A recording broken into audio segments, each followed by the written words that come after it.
programa Luz Sideral, de volta aqui com você, amigo ouvinte, amiga telespectadora, amigo telespectador, com muito prazer, né? Edição aqui de número 105, dando sequência ao tema A iminência de guerra nuclear. Aqui continuamos então analisando o artigo de André Basso com o título A Futilidade no Fabrico de Artefatos Bélicos e Nucleares, Homens de Guerra e Suas Consequências. A aceitação do reino interior na vivência da simplicidade e paz. Damos então prosseguimento aqui, André Basso, com muito prazer de volta aqui, né, com você. Vamos então trazer a continuidade deste importante artigo. Muito interessante esse relato, Ataíde. Muito interessante e verídico. Bem, prossigo eu. Certamente isso tudo ocorreu justamente pelas vibrações do plano cósmico supremo e de homens empenhados em suas práticas de transmissão de pensamentos, telepatia, em todo o mundo. Afinal, Moscou é bem próximo dos Himalaias e de alguns pontos da Índia, onde há uma intensa ação telepática. A teimosia em querer destruir o mundo prevalece ainda, por mentes insanas, sob forte influência do astral inferior. Vamos ver o que pensa o espírito de Ramatiz por intermédio de Hercílio Mais, médium renomado sobre o assunto. E aqui a pergunta: e por causa de um grupo de cientistas ou de políticos imprudentes, toda a humanidade deverá sofrer as consequências kármicas da bomba atômica? Cremos que a maioria da humanidade repugna essa loucura dos seus dirigentes. E Ramatiz responde: a bomba atômica é apenas um produto do espírito de guerra permanente que existe entre os homens. É um efeito e não uma causa. Esse espírito belicoso não se revela apenas no sábio, no militar ou no político desavisado, pois estes, muitas vezes, estão dominados pelo férreo dever de salvar a sua pátria. É o conjunto humano do vosso orbe que contribui para manter latente a vida dessas energias mortíferas, criando-as como uma necessidade devido à insegurança interior de cada país. Não importa que seja agora a bomba atômica a causar destruições, quando já o foram a dinamite, o canhão, o barco, o avião fratricida e será futuramente outra qualquer energia perigosa. O que importa, sim, é extinguir a dose de vitalidade com que cada um alimenta esse duende tenebroso que é o espírito latente de guerra. Há tanto ódio entre os países, raças, povos, religiões, políticos, correligionários, profissões e classes, como entre vizinhos, esposos, filhos, pais e indivíduos isolados. A guerra está no próprio homem, pois aquele que não sabe o que quer não pode estar em paz consigo mesmo. É um guerreiro em potencial. Se a natureza divina, superior e angélica do homem ainda não venceu a demoníaca e inferior e animalizada, como existir no mundo a paz que ainda não existe no indivíduo? Não havendo paz nem mesmo às vossas mesas de refeições, entre a própria família, como quereis vos considerar distantes das responsabilidades pela bomba atômica? Se pudéssemos roubar-vos a bomba atômica, vós teria substituído por outra arma, talvez ainda mais tenebrosa. Quereis a paz? Não a conseguireis com palavrório, nem com brados estentóricos, nem tampouco por conclamações à hora certa. Segui o Cristo, Ele é que vos dará a verdadeira paz. Quando aceitardes o seu reino interior. Vejam bem, quando aceitardes o seu reino interior. Lembre-se, o reino de Deus está dentro de vós. Bem, prossigo o Ramatiz. Onde os tesouros não são ruídos pelas traças, nem corroídos pela ferrugem, e onde o homem se salva perdendo a vida. Bem, verídica essa explicação dada por Ramatiz. Frisei aqui um trecho do texto. Quando aceitardes o seu reino interior. Vou elucidar sobre. Evangelho do Cristo segundo Lucas, capítulo 17, versículos 20 e 21. Diz o mestre: o reino de Deus não vem com a aparência exterior, nem dirão, ele aqui ou ele ali, pois o reino de Deus está dentro de vós. São palavras do Cristo cósmico. vimos que o Cristo disse: o reino de Deus está dentro de vós. E o mesmo diz em Mateus capítulo 6, versículo 33. Mas buscai primeiro o seu reino e a sua justiça, e estas coisas os serão acrescentadas. Essa aceitação do reino interior, de que fala Ramatiz, relembrando Cristo, trata-se de uma vida de autoconhecimento e autoinvestigação, de fazer um mergulho nesse sentido, uma vida mais introspectiva, contemplativa. Isso exige uma mente centrípeta, como diz o professor Huberto Roden, e não uma mente centrífuga, dispersa no mundo dos objetos, catalisados pelos 5 sentidos sensórios. Qual é a dificuldade de se autorrealizar nesse sentido? É uma pergunta.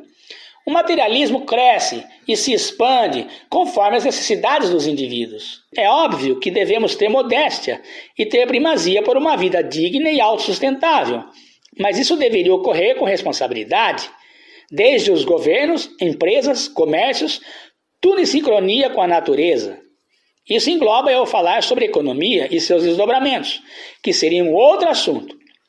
Isso será feito, mas vamos a um modelo extremo de vida. E é óbvio que não é adaptável, talvez em alguns pontos do meio urbanizado, devido aos tempos e ao progresso atual. Se bem que é muito praticado na Índia em menor escala, e em outros países também, mas que nos serve de grande exemplo de vida para desacelerar a vida em acúmulos do ter, objetos de forma exagerada. Ramana Maharshi, que viveu entre nós de 1879 a 1950, é um grande expoente nesse sentido, isso devido ao tempo em que ele viveu. Como viveu Ramana Maharshi? De forma muito simples e muito introspectiva, contemplativa, mas sempre trabalhou duro em sua vida. Ele ajudou a construir o seu ashram, que é um templo, chamado Sri Ramanashram, até como pedreiro, carregando pesos, dando instruções sobre a engenharia local, acompanhado de seus devotos, gerenciando conflitos internos, supervisionando a alimentação na cozinha, cuidando dos animais, alimentando-os, fazia sua caminhada diária no Monte Arunachala, nas circunadjacências do ashram, dava suas instruções espirituais no salão, cuidava da pequena biblioteca, catalogando ensinamentos para os devotos. Recebia as visitas sem discriminação de qualquer tipo, desde personalidades do alto escalão até pessoas comuns. Ramana Maharshi foi um mestre do silêncio. Permanecia horas em profunda meditação. Em sua vida pessoal, pouco possuía. Por exemplo, uma tanga, um jarro, uma bengala. Tinha um modesto local para se abrigar. Uma vida monástica e simplória. Como um exímio monista que era, tinha profunda sincronia com o reino animal, mineral, vegetal, humano e espiritual. Vivia sempre meditando e estudando.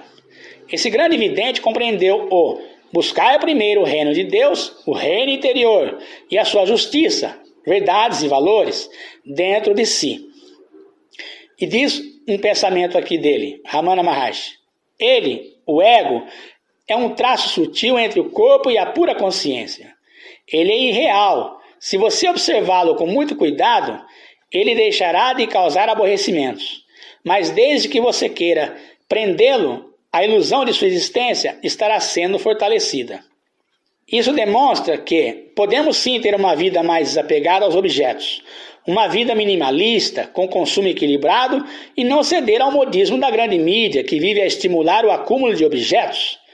Isso é um modo de vida que pode conter o avanço da supremacia exacerbada e fundamentada em ser potência mundial, em detrimento da destruição de valores morais e materiais de outros povos, como estamos assistindo em pleno ano de 2025. As guerras econômicas entre superpotências, com países taxando-se uns aos outros, cada vez mais em busca de sustentação de sua imagem e de seus recursos. Disputas territoriais em busca de riquezas minerais, controle do espaço aquático, aéreo, tudo em busca pelo poder.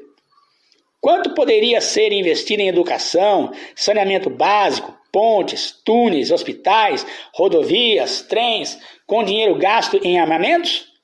As próprias Forças Armadas poderiam trabalhar na linha de frente contra a violência urbana, catástrofes naturais, substituindo tanques de guerra por caminhões de bombeiros, caças em aviões de transportes, armas por material escolar, remédios, alimentos, etc.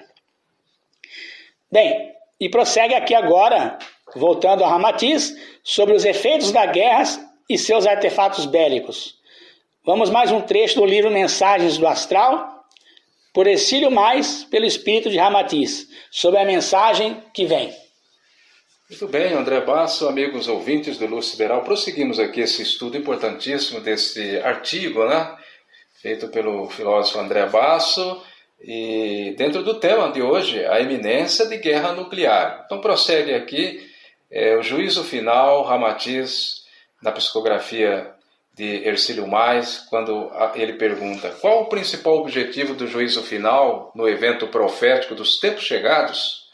Responde Ramatiz: é o de selecionar os espíritos em duas ordens distintas, a fim de ser ativada a ascensão espiritual das duas ordens selecionadas. Quais serão essas duas ordens distintas? Pergunta Hercílio Mais, e responde Ramatiz: compreenderão os dois grupos distintos que Jesus profetizou para a hora final, quando afirmou que viria julgar os vivos e os mortos, separando os lobos das ovelhas, o trigo do joio, a ocasião em que os bons sentar-se-iam à sua direita e os maus à sua esquerda. Um desses grupos, o que tomará lugar à direita do Cristo, será constituído das criaturas cuja vida houver representado um esforço à procura da bondade, do amor, da honestidade, da renúncia em favor do próximo, no cumprimento dos preceitos renovadores do Evangelho. O outro grupo, que tomará lugar à esquerda do Cristo, será representado pelos maus, compondo a triste caravana dos que emigrarão para um orbe inferior. E aqui abre parênteses para dizer esse orbe, o absinto, profetizado no Apocalipse, né? Também citado por Nostradamus como o monstro do Apocalipse. E Alziro Zaruro, grande profeta do Brasil, o chamava de o caminhão do lixo, porque vai fazer a faxina no planeta Terra. Bom, prossegue aqui Ramatiz então. Em relação ao seu padrão anticrístico, os que estiverem à esquerda do Cristo, é o dos que planejam os arrasamentos das cidades pacíficas, os técnicos impassíveis que movem botões eletrônicos para destruição à distância, os cientistas satânicos que operam nos desvãos dos laboratórios, na preparação dos engenhos da morte, os que exaurem fosfatos na busca de meios mais eficientes para os assassinatos coletivos nos matadouros ou nas matas verdejantes, os que criam indústrias para o fabrico de instrumentos criminosos, os autores de engenhos malignos que transformam os aviões da fraternidade em monstros vomitadores de bombas infernais. E a triste caravana será ainda engrossada com outros contingentes humanos, provindos das corrupções administrativas, os que se locupletam com os bens públicos e dificultam o leite para a criança, o asilo para o velho, o agasalho para o desnudo e o hospital para o indigente. As almas venais que transformam a consciência em balcão, os exploradores sensacionalistas das desgraças alheias, os jornalistas, escritores, tribunos e políticos que instigam ou defendem as forças do ódio, indiferentes à edificação superior da consciência das massas e à educação essencial da criança.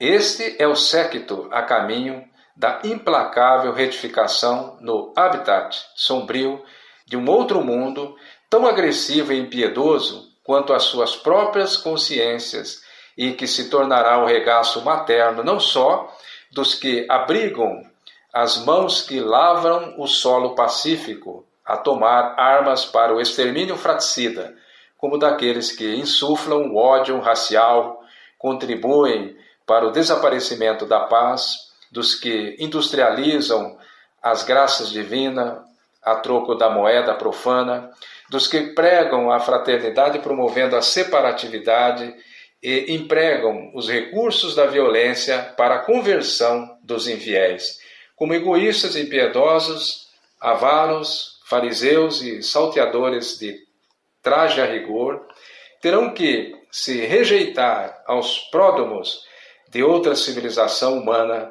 no exílio provisório à esquerda do Cristo. Pergunta aqui de Hercílio Maia. Supondo que esses seres se convertam na hora derradeira de seu afastamento da terra, porventura Deus os perdoará?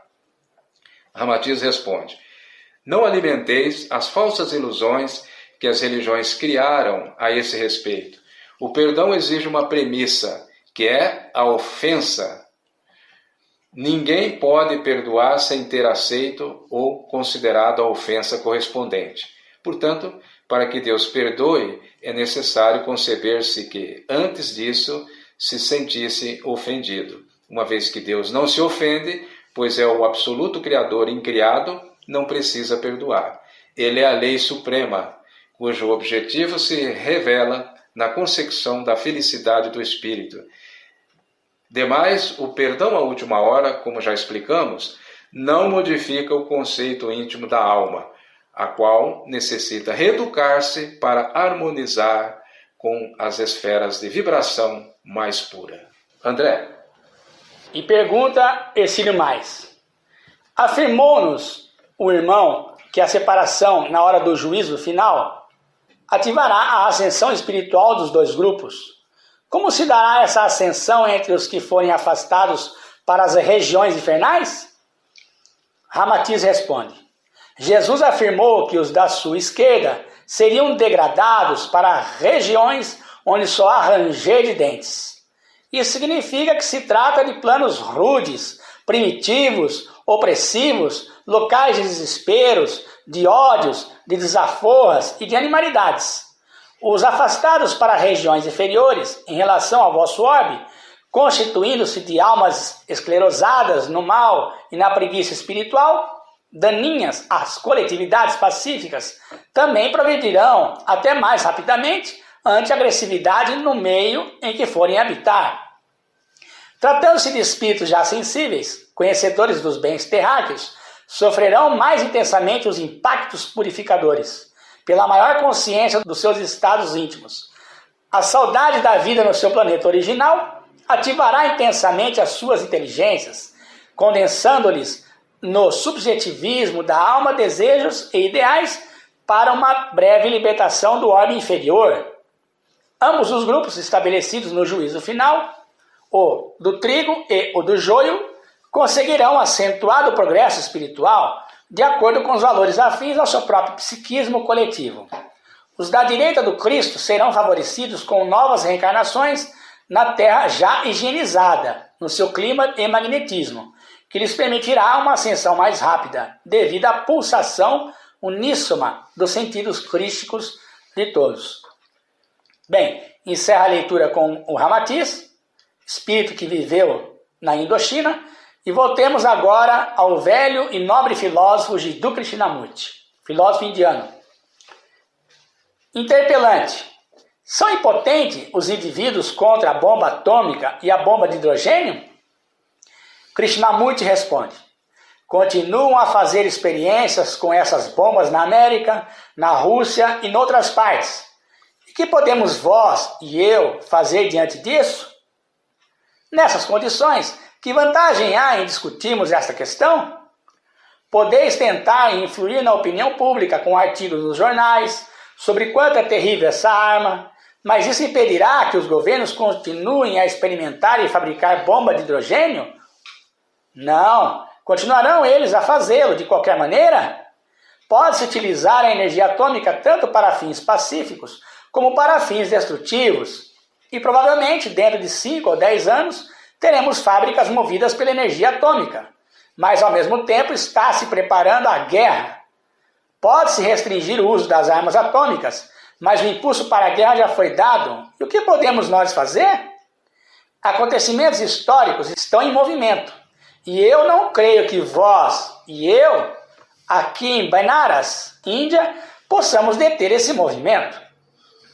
Quem nos dará atenção? Entretanto, podemos fazer coisa de todo diferente. Podemos soltar-nos da atual máquina da sociedade. que se prepara incansavelmente para a guerra. E talvez então, em virtude dessa própria revolução total e interior, possamos contribuir para o erguimento de uma civilização inteiramente nova. Afinal de contas, o que é civilização? O que é civilização indiana ou civilização europeia? Uma expressão da vontade coletiva, pois não? A vontade do maior número criou a presente civilização da Índia. E podemos, vós e eu, desprendermos-nos dela e pensar nessas questões de maneira inteiramente diversa? Não é um dever que se incumbe às pessoas verdadeiramente sérias? Não há necessidade de pessoas sérias que percebam esse processo de destruição em contínuo movimento no mundo, o investiguem e dele se desprendam? Quer dizer, deixando de ser ambiciosos, etc. O que mais podemos fazer? Mas como sabeis, não temos vontade de ser sérios. E esta é que é a dificuldade. Não desejamos estudar-nos a nós mesmos. Preferimos discorrer sobre alguma coisa exterior, remota. Esse é um textinho do livro Visão da Realidade. Direitos autorais, ano de 1956, por Krishnamurti, em Ohio, Califórnia, Estados Unidos da América. E Krishnamurti traz uma reflexão, Ataíde. Sim, muito importante aqui. Vamos trazer aos amigos ouvintes do Luz Sideral. Estamos aqui, então, no tema Eminência de Guerra Nuclear, primeiro programa, né? E vamos trazer o pensamento aqui do grande Jiddu Krishnamurti, que dizia: só a paz quando não temos nacionalidades e soberanias separadas, quando não consideramos um ou outro como nosso inferior pela raça, ou como nosso superior, quando não há divisões na religião. Pode haver pactos, legislação talvez, que nos tragam paz superficial, mas interiormente estamos buscando, interiormente estamos competindo, lutando e tentando nos expressar, ser alguma coisa. E enquanto existir essa violência, não haverá paz. Faça você o que quiser. Eis aqui o pensamento de Jiddu Krishnamurti, muito oportuno, né? Seguimos aqui então. Minha paz vos deixo, minha paz vos dou. Eu não vos dou a paz do mundo, eu vos dou a paz de Deus, que o mundo não vos pode dar. Não se turbe o vosso coração, nem se arreceie, porque eu estarei convosco todos os dias, até o fim dos tempos. Disse Jesus no seu Evangelho, segundo João, capítulo 14, versículos de 27, e no capítulo 1, em Mateus, capítulo 28, versículo 20. Pensamento do Cristo cósmico da Terra. Bem, Ataíde, fechamos esse artigo com o pensamento do governante supremo desse planeta, deixando a sua paz àqueles que estão realmente em busca da paz. Como ele disse, né? Pedi e Deus vos dará, buscai e achareis. Todos os buscadores espirituais das verdades que são universais, que estão em toda parte, esses sentirão a paz de Deus. Agradeço a Ataíde por receber-me aqui nos estúdios do programa Luz Sideral e um abraço a todos os ouvintes do programa Luz Sideral. Ok, André, muito obrigado pela sua presença aqui. Bom, eu vou trazer aqui como finalização deste programa, André, o poema que eu fiz aqui, é justamente falando a respeito desse monismo, né, divino, que não há separação, né, somente união. Daí o valor e a necessidade de atingirmos esse estágio, né, de homem cosmocrata. Então, justamente, este é o poema. Está aqui no meu livro, inclusive recém-lançado e disponível na plataforma Amazon, O Retorno, com o subtítulo aqui, que são 3 perguntas. É possível retornar quem prometeu voltar? A volta será mais importante que a vinda? E quando se dará este acontecimento? O amigo ouvinte que quiser pode adquirir na plataforma Amazon. E aqui, na página 198, temos, então, para brindar a todos do programa Luz Sideral com o título O Homem Cosmocrata. Na regeneração da remida e nova humanidade, do novo céu e da nova terra, de luz e de amizade, surge o homem cosmocratizado em seu pensar e viver, numa cosmocracia divina do amor, lei severa a obedecer. Um só mundo sem fronteira e sem ganância serve a todos como única família, sem distância. O público e o privado, o coletivo e o individual trabalham unidos, um por todos e todos por igual, na sementeira do labor e da política cosmocrata, entronizada na Terra como regime do cosmos sideral. O homem que aprendeu a arte do viver, agora jamais mata, encontrou então o seu equilíbrio no progresso da paz universal. Onde a guerra é uma palavra do passado, desprezível e deplorável, as guerras são, agora, as reconstruções da matéria e do imponderável, porquanto o que sobrou da triste equação falibilíssima humana agora trilha o suave caminho da divina equação do nirvana, do roteiro seguro do equilíbrio e da perene harmonia ao homem viril na ética, na moral e na rígida lei da cosmocracia. Que tudo suergue para o bem de tudo e de todos renovados, libertos, sem libertinagem, sem ricos e sem pobres revoltados. Ó cosmocrata do sofrimento redentor do novo alvorecer, por que demoraste tanto para no mundo aparecer? Quanta saudade deste longe futuro primaveril, que agora chegou a partir deste grande e glorioso Brasil. Sim, ó homem da cosmocracia, perene e divina, levanta-se para a construção do novo céu, da nova terra, sem guerras, sem lutas gananciosas de baixo ou de cima, os dois mundos unidos por um só ideal, no amor sideral da nova era. Obrigado pela sua audiência, um grande abraço e até a próxima!